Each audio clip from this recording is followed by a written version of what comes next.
What's wrong with her? Okay, so let me make this statement to you, and I want you to listen to what I'm saying. And this week, if you would, I want you to meditate on this. Okay. She thought 5 men had let her down. And again, they were probably knuckleheads at times, and they did things wrong. But she was wrong. The truth was, she expected something of a man he couldn't give. And when he didn't, she rejected him. Now, I've made this mistake, so I'm not pointing the fingers. I've made this mistake multiple times.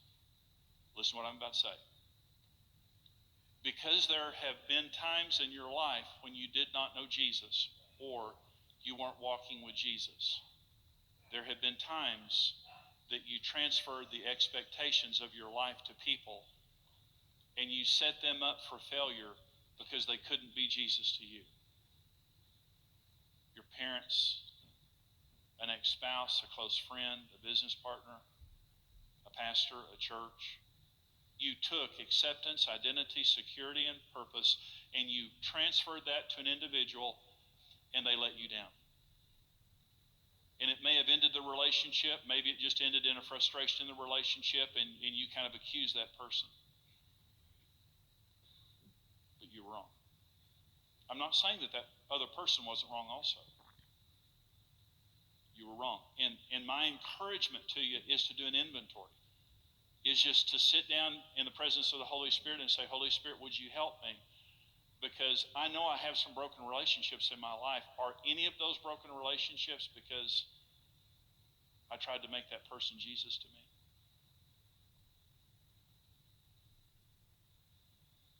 And gently and graciously, God will help you to deal with that. And the purpose isn't condemnation to drag you into your past.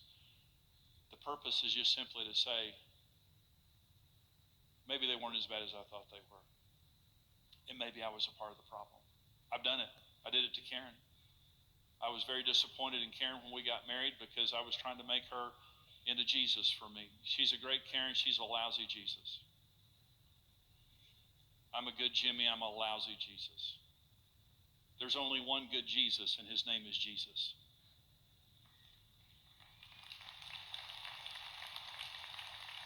Here's my question to you. I want you to listen to what I'm saying. When you have a problem, where do you go first? A friend? The web? A credit card? A store? Internally, worry, fear. Where do you go first? Doesn't matter if you love Jesus. It doesn't matter if you believe in Jesus. Do you trust him?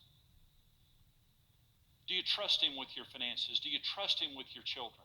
Do you trust him with your relationships? Do you trust him with your life? Do you trust him for miracles? Do you trust him to come through and change things? When Karen and I wake up every morning, and we did this wrong, and we almost divorced. So we're not better than anybody. We're not special. But what we learned is the most important issue in our marriage is a personal relationship with Jesus Christ. It's the most important thing. So when I wake up in the morning and when Karen wakes up in the morning, we both have different places in the house where we go, and we have our quiet time, which means we read our Bible. I journal, I read my Bible, and I pray. And it's not a religious experience. I don't pray just to pray. I don't read my Bible just to read my Bible. I need God. I need him to encourage me. I need him to heal me. I've got fears. I've got problems. I've got needs. I've got anxieties every single day. Every day. It doesn't matter how long I've known Jesus. Every day I've got issues that only God can solve.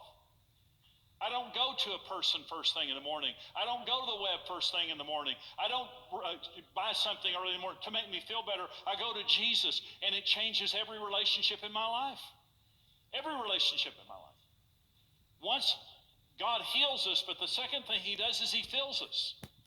He fills us. Jesus said, lady, if you had asked me for a drink, I'd give you water and you'd never thirst again. I wonder what kind of a wife she would be full of the Holy Spirit rather than needy. What kind of a husband would we be if we were full of the Holy Spirit rather than being needy? Galatians 5 says the fruit of the Spirit, these are all relational qualities, 9 relational qualities that the Holy Spirit gives for free to anybody who will ask. Love, that means real love, God's love. Joy, peace, patience, kindness, goodness, faithfulness, gentleness, and self-control. The 9 virtues of the Holy Spirit that when we wake up in the morning and we say, God, I need you. I'm going to be relating to people all day long, and there's several I want to kill. I want to strangle them today. Could I have permission? It happened in the Bible. Could I do it? And God says no. So I'm going to fill you with my Holy Spirit, and you won't want to kill them. You'll love them. Okay. When I wake up and I have been with God, I'm a different husband than if I haven't. Sometimes Karen will say to me when I'm not having one of my better days, did you pray this morning? And most of the time I didn't, but I won't admit it because I don't want her to know she's right.